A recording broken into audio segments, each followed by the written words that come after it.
sekarang, Israel ya.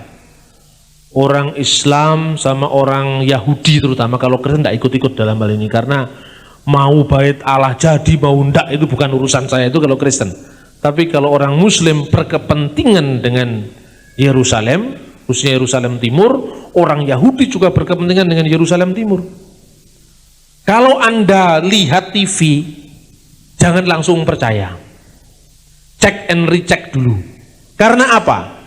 Di TV itu banyak cerita-cerita yang dibesar-besarkan. Contohnya, yang namanya Hamas itu bukan mewakili Palestina. Hamas itu faksi garis keras Palestina dan tidak mewakili Palestina. Apa sumpahnya Hamas? Sampai di anggaran dasarnya itu ada sumpah-sumpahnya. Ketika tentara salib menghina Nabi Muhammad, dikatakan ketika menaklukkan Yerusalem, Muhammad banyak istri. Yang seperti itu kok masuk anggaran dasar coba? Di Indonesia aja kalau anggaran dasar seperti itu dicoret kok di Indonesia itu di sana lolos saja, berarti kita lebih cerdas dari mereka. Kan begitu.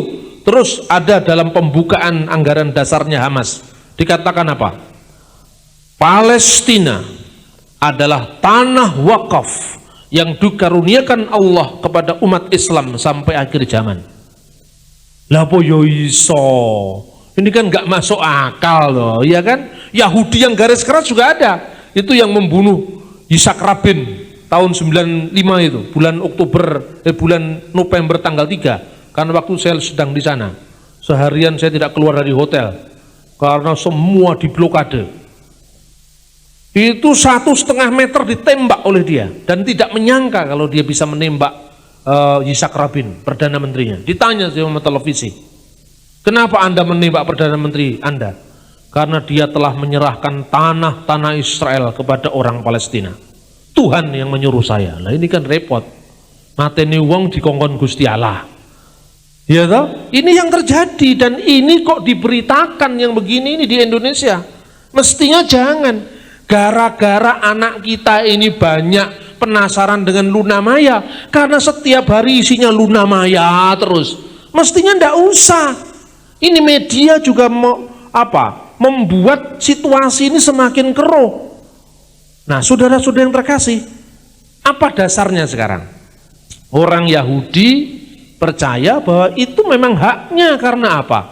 Bait Allah Salomo yang tadi kita baca itu di situ. Betapa pentingnya bait Allah Salomo itu bagi orang Yahudi.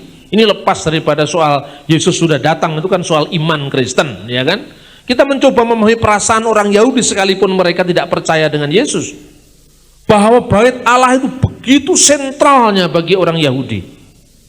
Sampai dulu sebelum berdirinya negara Israel, setiap doa orang Yahudi berkata, tahun depan kita bertemu di Yerusalem. Tahun depan kita bertemu di Yerusalem. Sekalipun dia tinggal di Sydney, tinggal di Belanda, tinggal di Amerika, tahun depan kita ke Yerusalem. Kerinduan itu terobati ketika berdirinya negara Israel. Dan tempat itu memang tempat yang paling suci bagi orang Yahudi. Karena sejarah bergulir terus. Tahun 695 Khalifah Abdul Malik mendirikan yang namanya Masjid Umar, yang dikenal dalam bahasa Arab Masjid Qubatus Sakrah, Masjid Kubah batu, Masjid Kubah karang, Dome of the Rock. Kenapa didirikan masjid di situ oleh Khalifah Abdul Malik bin Marwan? Pada suatu saat ketika Umar bin Khattab menaklukkan Yerusalem, kuncinya diserahkan oleh Patriark Ortodok Yunani yang bernama Sophronius. Diserahkan, kemudian Patriark dengan menyilakan Umar, ini waktunya kamu sholat asar, sholatlah di gereja saya. Pasukannya nunggu itu di dekat yang sekarang didirikan masjid Dome of the Rock itu.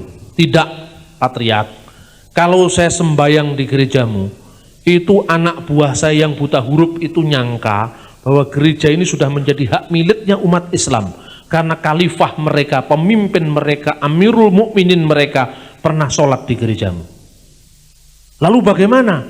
saya ingin sholat di tempat di mana dulu Nabi Daud mendirikan tempat ibadahnya, masjidnya, padahal zaman itu belum ada kata masjid. Kemudian datang di tempat inilah ditunjukkan yang namanya kubah karang, tempat di mana Ibrahim pernah nyaris mengorbankan putranya Ishak. Di situ, itu faktanya ada di situ. Kalau soal Ismail itu kan penafsiran kemudian. Di Al-Quran juga tidak ada yang mengatakan Ismail. Di Al-Quran cuma mengatakan anak yang penyantun, bigulamin halim. Lalu ditafsirkan Ismail, ada hadis Nabi yang menafsirkan Ismail, ada hadis Nabi yang mengatakan Ishak. Jadi ada dua riwayat. Di Indonesia kalau Anda ingin tahu riwayat Islam yang mendukung Ishak, Anda bisa membaca buku terbitan Toha Putra Semarang, judulnya Keajaiban Jin. Itu ada bahwa yang nyaris dikorbankan Ishak bukan Ismail. Sehingga ini problem tafsir bagi orang Islam. Apapun artinya kemudian Umar sembayang di situ. Pada saat Khalifah Abdul Malik bin Marwan datang ke situ, tempat di sini dulu Umar sembayang, dirikanlah masjid. Berarti itu Umar memang toleransi kepada orang Kristen kan waktu itu. Nah, sejak itu ada masjid sampai hari ini.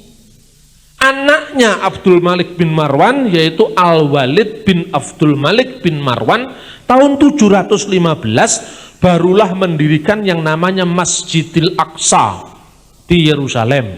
Jadi zaman Nabi Muhammad Masjidil Aqsa itu belum ada. Yang ada hanya halaman luas yang namanya Haram Asy-Syarif. Nah, karena tempat katanya Cak Nur loh, yang masjidnya nggak ada. Oh, Nabi Muhammad meninggal tahun 635. Nah, padahal masjidnya baru didirikan tahun 715. Bagaimana Cak Nur? Lalu Cak Nur mengatakan, setiap tempat di mana orang bersujud itu namanya masjid. Katanya gitu jawabannya. Nah, itu soal urusannya saudara-saudara Muslim. Saya hanya cerita kompleksitas Israel seperti apa. Kemudian setelah di situ sekarang kan ada dua masjid, Masjid Umar dengan Masjid Aqsa di situ.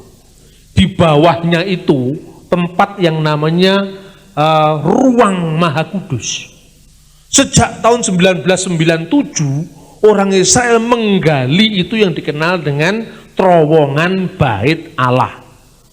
Sampai hari ini. Nah, berita yang datang di Indonesia, Israel menggali terowongan Bait Allah karena untuk menggoyahkan pondasi masjid.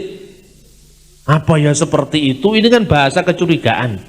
Tidak akan ada itu ketemuan apa-apa. Oh, tidak akan ada apa? Di situ ditemukan kalau selama di tembok ratapan, Anda hanya melihat itu sisa-sisa tembok zamannya Yesus, zamannya Herodes. Sekarang batu-batu zaman Sulaiman itu ketemu. Itu ada prasastinya bahasa Ibrani di situ. Kemudian ada ini batu-batu zaman Herodes, ini batu-batu zaman Salomo. Salah satu batu yang ditemukan itu batu utuh yang menjadi pilar tembok itu, yang menjadi tembok itu beratnya 500 ton beratnya. Itu batu utuh, caranya mengangkat tuh ketemu sampai di sana jelas. Nah, jadi orang Israel mencari situsnya Bait Allah dengan arkeologi.